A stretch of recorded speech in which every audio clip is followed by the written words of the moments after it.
because nobody believed it, didn't want to believe it, and it wasn't of any use.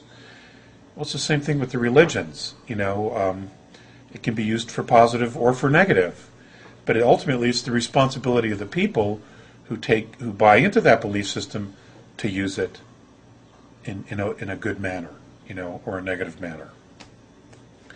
So it's like, what was it, Flip Wilson when we were kids?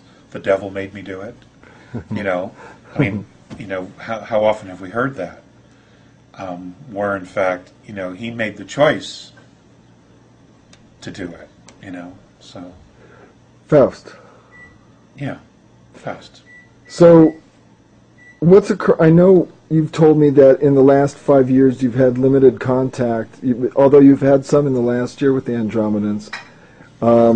But according to what you've come to understand in previous years about the moon, what's been occurring there in recent times, say the last 50 years, you've stated that the NSA has been operating bases on the moon since the spring of 1958. Now, a skeptic would say, how is that possible to keep such a secret hidden from the public for so long? And how did you get the information that the NSA has had bases on the moon since the 50s? Okay. Well, it wasn't their base, but they were there sharing the base. Let's correct that. They were taken up there by the Greys. That's how they got there. There was an exchange of technology and personnel. We know this, but this goes back to 54, and there were even attempts at contacts even earlier than that. So there was in 54 the beginning of sharing of technology. Now that project, from what I understand, it's amazing. The first group and series of groups that went were known as the Black Monks. I don't know if it was Project Black Monk or what. But this has been going on for some time, and everybody thinks the government can't keep a secret. Well, they absolutely can keep secrets. I think in the beginning their intentions were good. I think they honestly wanted to get their hands on this technology. I think they thought that they were clever enough that they could take this technology, use it here, and at some point end the relationship.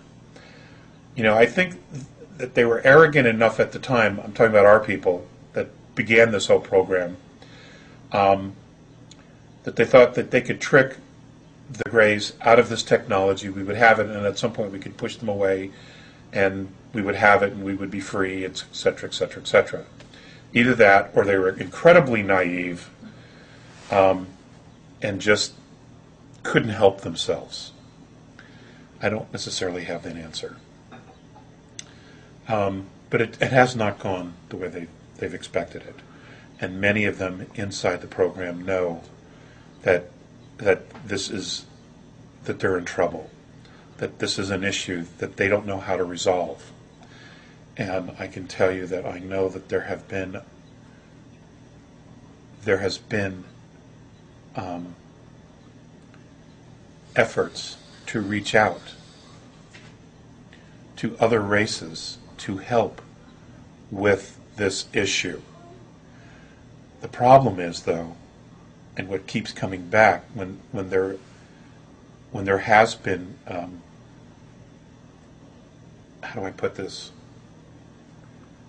When there has been some face-to-face with benevolent races, what comes back is that these benevolent races will push back to the governments or to this group. Well, it was our government that did it at first. They say, look, you signed a treaty. You agreed to all of this knowingly. It's your responsibility. And apparently we were warned, not to go with these guys. So it's kind of a dilemma, actually. And but at this point, the benevolence will intervene. I absolutely believe they will intervene for the sake of humanity and not the sake of world governments. They're going to do, I believe, they're going to do whatever they can to protect the people. not the governments. Was the 1969 moon landing a fake, or was it real? I don't believe it was a fake at all, no. Why haven't we gone back since 1972 or 73 to the moon? Well, I don't think it was because of lack of interest. I think it had to do with the fact that we were told not to go back. Who told us that? I don't even want to get into that. I don't want to get into that. Next question. All right. Okay. When Mornay shared with you their understanding of the relationship with the isness, which is like what some of us might call the one or God, they call it the isness, back in 1995, what was your reaction to it? Awe.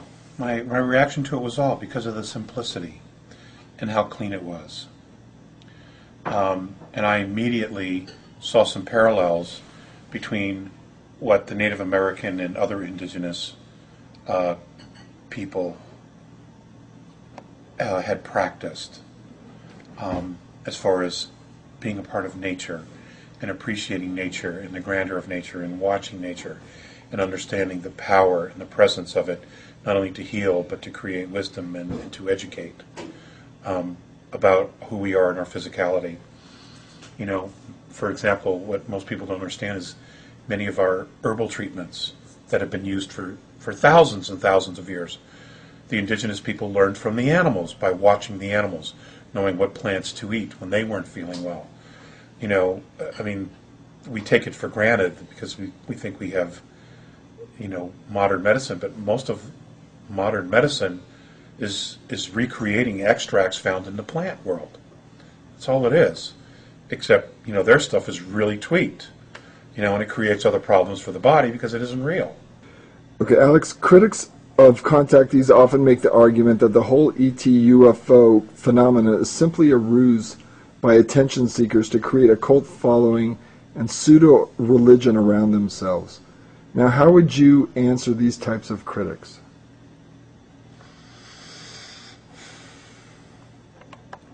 Well, you know, it's interesting. The contactees that I've met, none of them really want the attention. In fact, it's more disruptive and harmful to their lives than anything possibly could be. You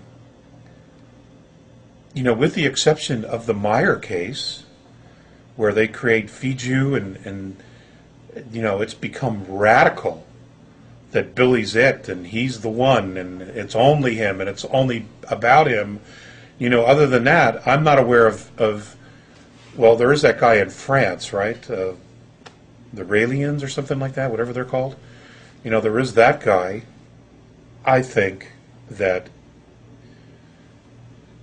for the love of the planet, most contactees who have come forward share the information because they believe it will help.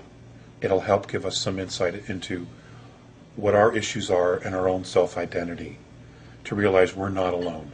That, you know, maybe there is a way for us to get some answers so we don't destroy our planet, destroy our ecology.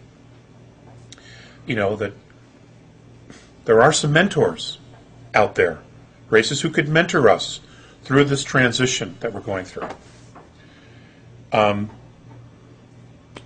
As far as creating religions and cults, well, humanity has always done that. You know, that's why you've got the religions. I mean, you know, the Romans knew what they were doing when they were creating the religions of the East and the West, and creating Christianity. They knew what they were doing. I just, you know, the critics could find anything to bitch about anything. You know, they can, you know, they sit behind their computers and they say they can, you know, say whatever they want to say. But what would they do in the same position if they were being contacted? Would they shit their pants, or would they stand up and what would they do with the information? I'm sorry, you need to go away. I don't want any of this information because I'm afraid I'll create a cult. I mean, what is that? You know, what would they do? What would they do in the situation? You know, it's so easy to